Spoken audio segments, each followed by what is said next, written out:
스포츠. No problem. 네, 다양한 스포츠 이야기를 나누는 정 PD와 김 기자 시간입니다. 정현호 KBS 스포츠 PD, 중앙일보 김지한 기자 나오셨습니다. 두 분 좀 잘 부탁드리겠습니다. 네, 안녕하세요. 저희가 또 잘 부탁드리겠습니다. 네. 이끌어주시기 부탁드리겠습니다. 아, 물론입니다. 네. 먼저 메이저리그 이야기를 나누는 주간 MLB부터 시작을 해보겠습니다.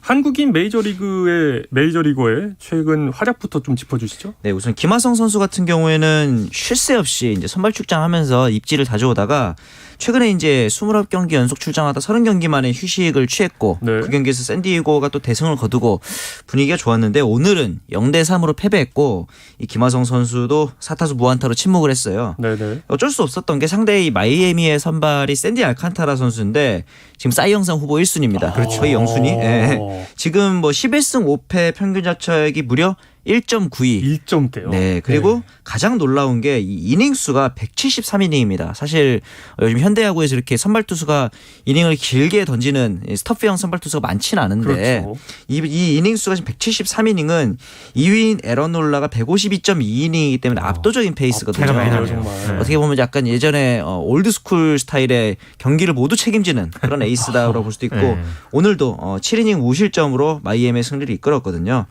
김하성 선수 얘기로 다시 돌아가 보면은 이제 오늘 다시 라인업에 복귀를 했는데 4타수 무안타로 6경기 연속 안타, 5경기 연속 2루타 행진 중단이 됐는데 타율도 그러다 보니까 2할 4푼 9리에서 2할 4푼 7리까지 조금 하락한 모습이고 최지만 선수 같은 경우는 슬럼프가 좀 길어지고 있어요. 네. 그래서 지금 6경기 연속 무안타였다가 4안타를 치긴 했는데 최근 7경기에서 이 4안타 하나가 전부입니다. 아하. 그러다 보니까 22타수 1안타 타율이 무려 4푼 5리 5푼도 안 되는 상황이고 장타율도 4푼 5리 조금은 아쉬운 성적이 이어지고 있습니다. 조금 아쉬운 성적이 있네요. 네. 김하성 선수가 이제 29경기 출전을 하다가 30경기째 휴식을 네네. 한 거죠. 네. 이게 좀 체력을 보충하라는 의미였을까요? 네, 그러니까 지난 7월 12일에 그 콜로라도와의 경기 이후서부터 계속해서 김하성 선수가 나왔죠. 그렇죠. 특히나 이제 중간에 손가락 부상이 있던 그런 상황에서도 뭐 대타 또는 네. 뭐 대수비 이렇게 해서 이제 그라운드를 이제 나왔던 그런 상황들이 있었는데 네. 그러니까 지금 워낙에 이 김하성 선수가 네. 이 팀에서 뭐 수비도 잘하지만은 공격에서도 제 몫을 이제 잘 해냈단 말이에요. 그렇죠. 예, 그런 것들이 이제 계속 이어지면서 김하성 선수가 또 이제 워낙 또 지금 또 샌디에이고도 이 와일드카드 경쟁을 쭉 하고 있기 때문에 그렇죠.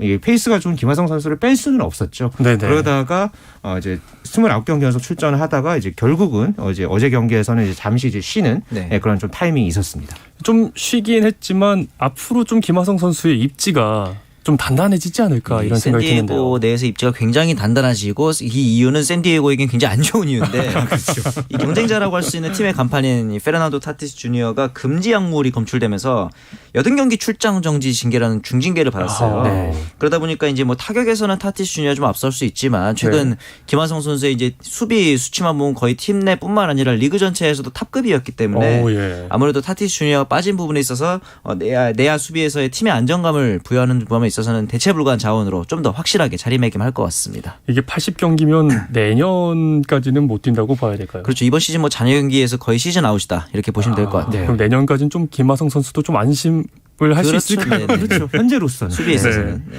근데 또 이 타티스 주니어의 약물 복용이 참 충격적이었던 것 같습니다. 이게. 네, 뭐 최근에도 이런 뭐 어떤 도핑 이슈들이 메이저리그에서 간간히 있기는 했는데 그것도 이제 샌디에고에서 워낙에 또 이제 좋은 모습 보여줬던 이 타티스 주니어가 이제 최근에 이제 이게 알고 보니까 이제 피부 질환 치료를 위해서 이 복용했던 이 약에 이제 그 콜레스테롤이 이제 포함돼 있었다. 네. 네. 이런 게 좀 문제가 돼서 결국은 이제 메이저리그 사무국을 통해서 이제 중징계를 받게 됐는데요.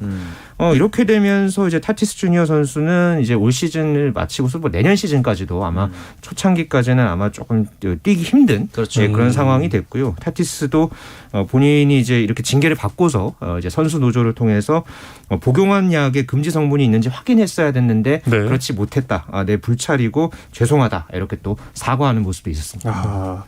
이게 실수라고는 했지만 네. 이 약물 복용이라는 게 한 선수의 커리어에 정말 엄청난 오점을 남기잖아요. 그렇죠. 왜 이게 5점이냐면은 그냥 선수가 아니고 14년 동안 4,440억이라는 어마어마한 금액을 받는 선수이기 때문에 더 치명적인 거거든요. 사실 이렇게 샌디에고 입장에서 10년 이상 장기 계약을 맺는다는 건 야구만 잘하라는 얘기가 아니에요. 팀을 대표하는 간판 선수가 되어달라는 의미였을 텐데 네네. 이 부분에 있어서도 좀 결정적인 오점을 남겼잖아요. 이렇게 되면 이제 샌디에고 입장에서는 이제 이런 생각이 드는 겁니다. 이 계약 혹시 파기할 수 없나?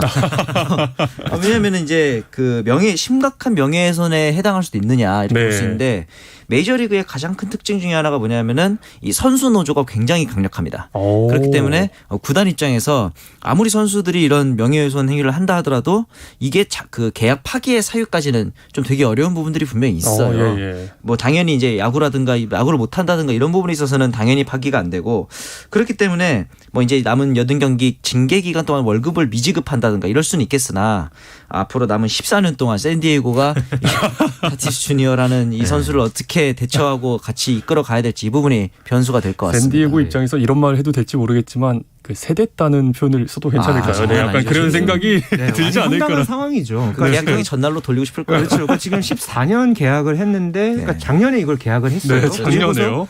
올해 지금 부상 때문에 거의 이제 뛰지 못하다가 그렇죠. 복귀하려고 하니까 지금 이런 지금 상황이 지금 벌어졌단 말이에요. 맞아요. 그러니까 지금 4,400억 원 중에서 지금 한 14분의 2, 그러니까 한 7분의 1, 네. 8분의 1 정도의 지금 그 금액을 거의 지금 허공에 날렸다고 볼 수 있겠는데 그 정도면 거의 한 500억 넘는 예. 100억 넘는 그렇다면 금액이네요. 정말 샌디에고 입장에서는 정말 당황스러울 수밖에 없는 그런 맞습니다. 입장입니다. 이 프랜차이즈로 키우고 싶었을 텐데 네. 벌써 500억을 날려버리고. 맞습니다. 네. 네. 그런데 이번엔 최지만 선수 좀 살펴보고 싶은데 네네. 좀 요즘 왜 좀 침체기일까요? 사실은 이제 트레이드 이슈가 좀 있었죠. 마감 시간 전까지 뭐 휴스턴 트레이드 된다 이런 루머도 있긴 했는데 이걸로 이제 감안해서 보기에는 사실 시즌 초반에 최지만 선수 굉장히 좋았잖아요. 그래서 이렇게까지 슬럼프가 올 줄은 솔직히 저도 몰랐는데 이 부분에 있어서는 제가 생각하는 가장 큰 문제는 최지만의 가장 큰 장점인 출루율 부분이 좀 출루율. 무너졌다. 최지만 네. 선수가 아무리 타격이 안 좋아도 볼넷을 많이 얻어내는 선수인데 최근 7경기 성적이 11개의 삼진을 당하는 동안 볼넷이 단 2개밖에 없습니다. 2개요. 네, 이렇기 때문에 지금 출루율도 1할 때고 이런 부분에 있어서는 이제 최근 페이스를 봤을 때는 조금 더 볼넷을 많이 얻어나가면서 공을 많이 보면서 페이스를 찾는 그런 노력을 좀 해보면 어떨까라는 개인적인 생각은 듭니다. 네.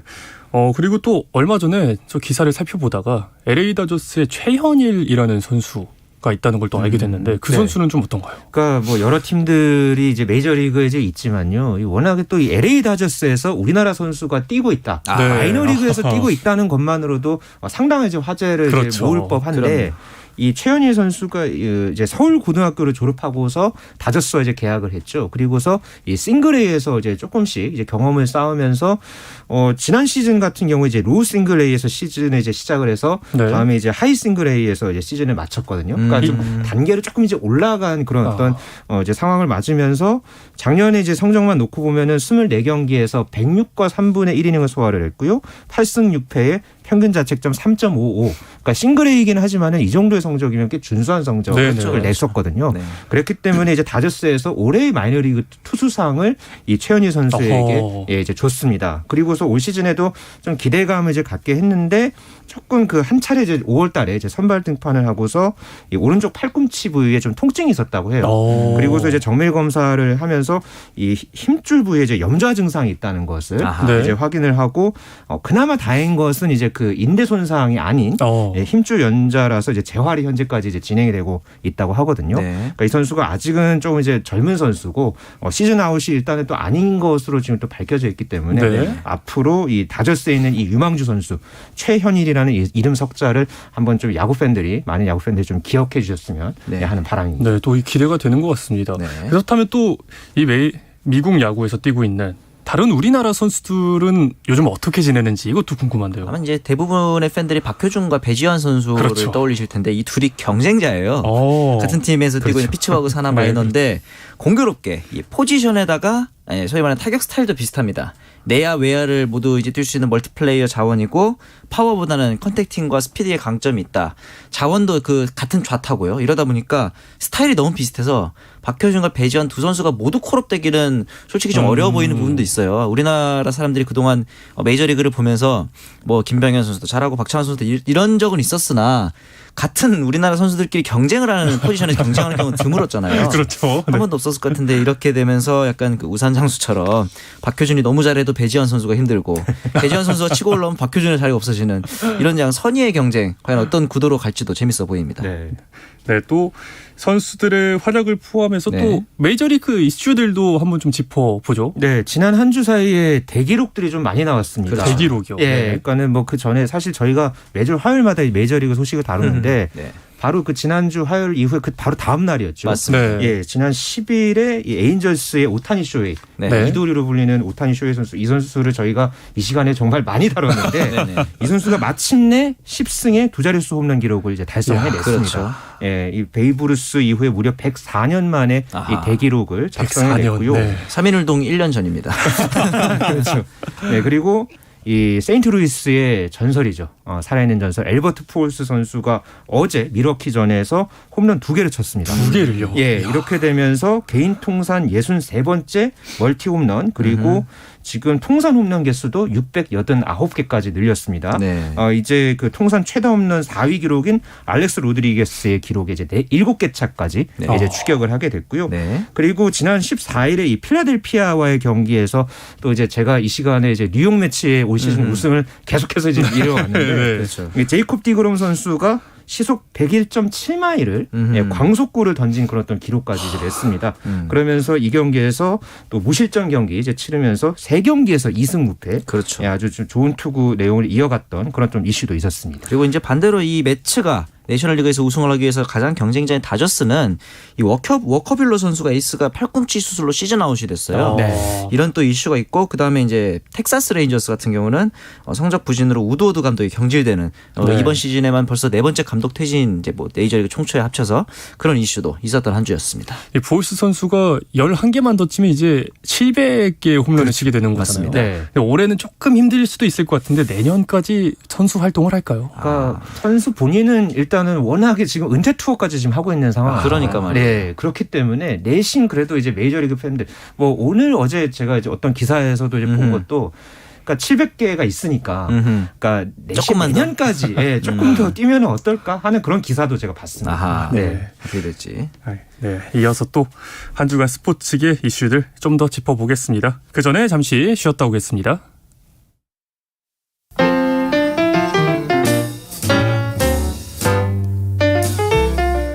정 PD의 깊은 내공, 김 기자의 비하인드 스토리. 배구 이야기는 KBS 1라디오 스포츠에서 배구 선수 출신 해설위원 저 한유미도 듣습니다. 정 PD와 김 기자 많은 청취 부탁드립니다. 네, 어떤 스포츠 이야기도 나눌 수 있는 시간 정 PD와 김 기자를 듣고 계시고요. 정현호 KBS 스포츠 PD, 중앙일보 김지한 기자와 함께하고 있습니다.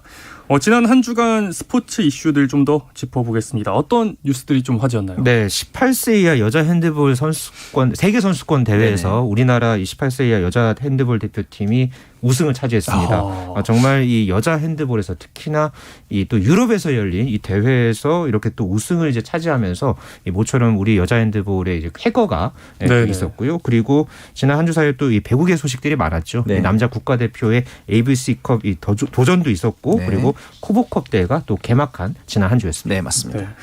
또 우리나라 어린 여자 핸드볼 선수들이 네. 큰일을 냈네요, 정말. 이 세계 선수권에서 비유럽 국가가 우승한 게 지금 이제 우리나라 대한민국 최초입니다.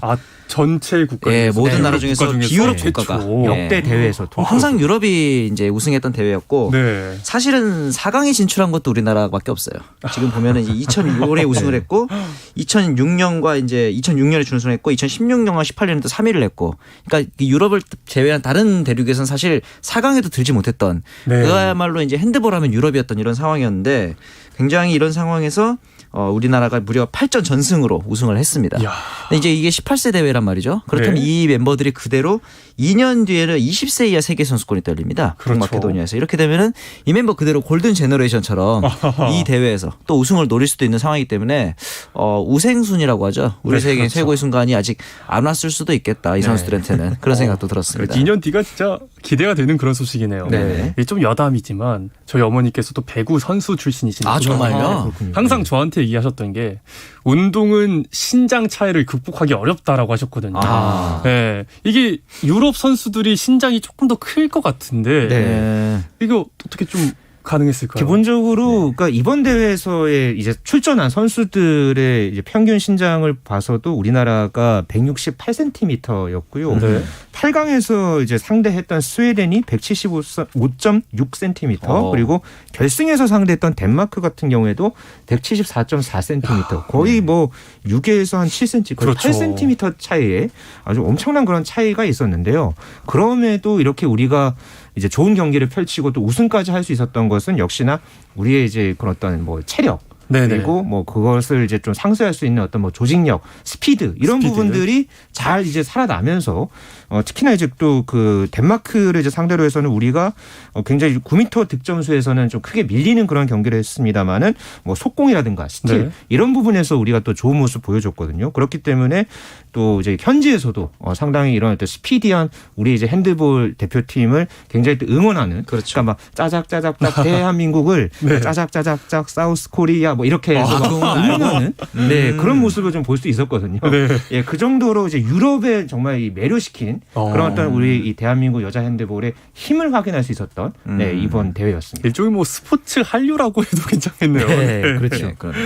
근데 또 이게 여자 핸드볼이 국제 무대에서 조금은 성적이 아쉬웠잖아요. 그렇죠. 그동안. 네네. 그렇기 때문에 좀 더 의미가 있을 것 같다는 생각이 드네요. 그렇죠. 앞서 말했던 그 우생순 대회가 2008년 베이징 올림픽이었습니다. 무려 14년 전인데 14년 전이네요. 그 이후로 사실 하계올림픽에서 그렇다 할 성과가 안 나왔던 이유가 저희는 이제 크게 두 가지라고 보는데 뭐 당연히 유소년 투자에 좀 부족했다. 이런 얘기를 하죠. 그래서 사실 이번에 우승했던 멤버들을 보면은 2019년부터 네. 핸드볼협회가 이제 투자하고 있는 우수 선수 선발 사업 그 1기 선수들이거든요. 이제서야 좀 빛을 보고 있는 걸 수도 있는데 또 하나 이제 원인으로 이제 주목받고 있는 게 이제 너무 선수들이 아니란 거 아니냐라는 비판도 어느 정도는 있어요. 왜 아니라다고? 2023 시즌부터 프로화를 선언했는데 사실 이 선수들이 이미 프로나 마찬가지로 핸드볼만 하고 있거든요. 네네. 그런데 이제 더 나은 세계적인 무대에서 경쟁보다는 국내 리그에서 성적만 잘 나오면 된다. 그게 너무 아니란 태도 아니냐라는 비판도 어느 정도는 있어요. 사실 이거는 프로 소위 말하는 인기 스포츠인 축구나 야구 네. 해외 진출이 가능한 스포츠가 아닌 경우는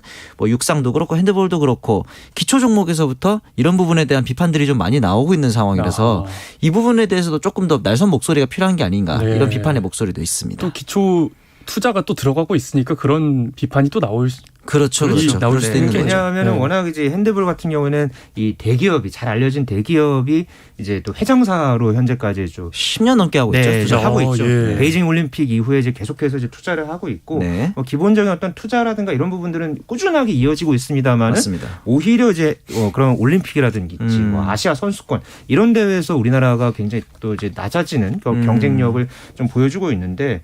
결국은 이제 이후에 어떤 뭐 선수들의 어떤 그런 마음도 중요하고 네. 또 거기에 대한 어떤 뭐 시스템적인 그런 네. 좀 발전 뭐 이런 부분들은 뭐 계속 저희가 뭐 국제 대회 할 때마다 그렇죠. 또 다른 어떤 상황이 벌어질 때마다 늘 하는 얘기인데 네. 예, 이런 좀 기본적인 부분들이 계속해서 갖춰졌으면 하는 바람입니다. 네, 그래야 되겠습니다. 이번에 좀 배구 소식도 네네. 살펴보겠습니다. 김연경 선수가 돌아왔습니다. 그렇죠. 네, 엄청난 열광하는 이제 팬들의 모습을 볼 수 있는데요. 맞습니다. 이제 흥국생명이 이제 김연경 선수 효과로 복귀전에서 승리를 거뒀고 내일 이제 GS 칼텍스와의 경기가 있는데 3,300석 규모가 30분 만에 매진이 됐다고 합니다. 30분 만에. 네, 정말. 1시간도 걸리지 네. 않았어요. 그러다 보니까 이제 입석까지 운영을 할 정도라고 하니까 지금 순천에서 열리고 있잖아요, 이 대회가. 네. 김연경 효과가 굉장합니다. 예. 어허, 정말 이게 휴가가 진짜 큰 것 같은데 또 돌아온 김연경 선수의 새 감독인 또 권순찬 감독까지 그렇죠. 있잖아요. 또 전술 변화도 있고 네.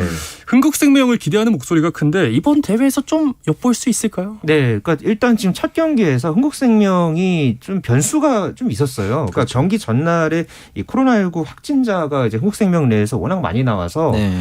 이 선수를 8명만 가용할 수밖에 없었던. 8명만. 그러니까 배구가 한 경기에 이제 6명이 한 팀에서 뛸 수 있잖아요. 맞아요. 근데 그 교체 선수까지 다 포함해서 8명이만 뛸 수 있는 그런 상황이었는데 IBK 기업은행과 이제 첫 경기에서 3대1로 한국생명이 승리를 거뒀습니다. 그러니까요. 그러니까 경기 끝나고 나서 이 김호철 IBK 기업은행 감독이 이런 말을 했는데요. 흥국의 플레이가 무지하게 빨라졌다. 어허. 이렇게 얘기하면서 연경이가 잘 잡아줘서 다른 선수들도 다 같이 좋아졌는데 이 기세면은 실제 리그에서도 우승도 충분히 할 수 있다. 어. 김호철 이 명장이 그러니까요. 이렇게 또 이제 평가를 했을 정도니까 네. 이 권순찬 이 새 감독의 이제 그런 어떤 스피디한 네. 그런 부분을 강조하는 그런 전술 여기에다가 김연경 선수가 또 이렇게 베테랑으로서 중심을 이제 잡아주는 네. 이런 모습까지 더하면은 컵대회뿐만 아니라 앞으로 뭐 리그에서도 맞습니다. 예, 충분히 새 시즌에 기대해 볼 만한 그런 상황입니다. 네, 또 코보컵에 대해서 좀 더 네.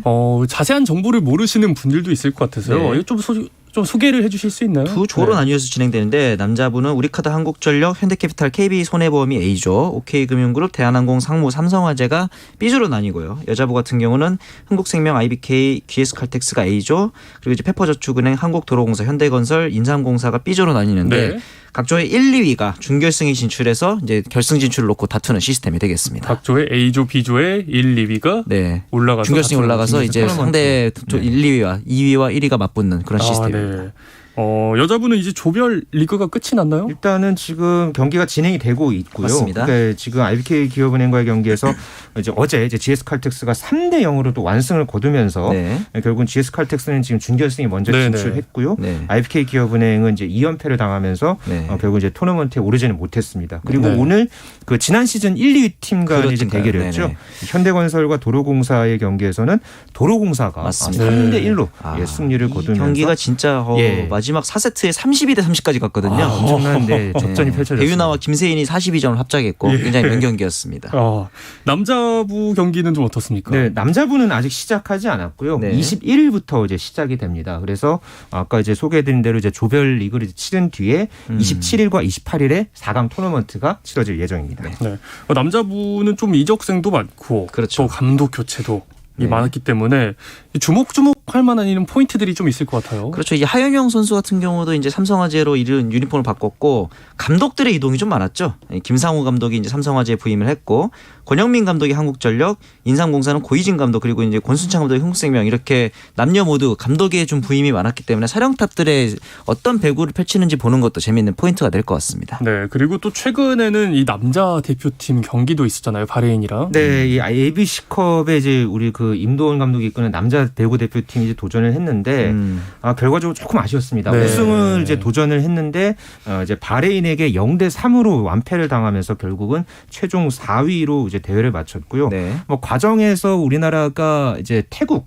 그리고 네. 4강전에서는 이제 중국에게 패했고 특히나 이제 3, 4위전 같은 경우에는 우리나라가 현재 세계 랭킹 35위인데 35위요. 바레인이 세계 랭킹 70위거든요. 아하. 2배 정도가 차이가 나요. 예, 그런데 이제 세 세트 모두 이제 접전 끝에 막판 집중력에서 아하. 조금 이제 밀리면서 아쉽게 완패를 당하고 대회를 마쳤습니다. 네, 알겠습니다. 오늘 이야기 끝으로 이번 주 정 PD와 김 기자 여기서 마치겠습니다.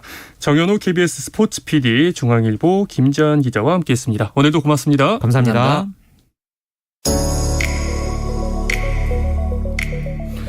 네, 저는 내일도 저녁 8시 30분에 찾아오겠습니다. 아나운서 이광엽이었습니다. 스포츠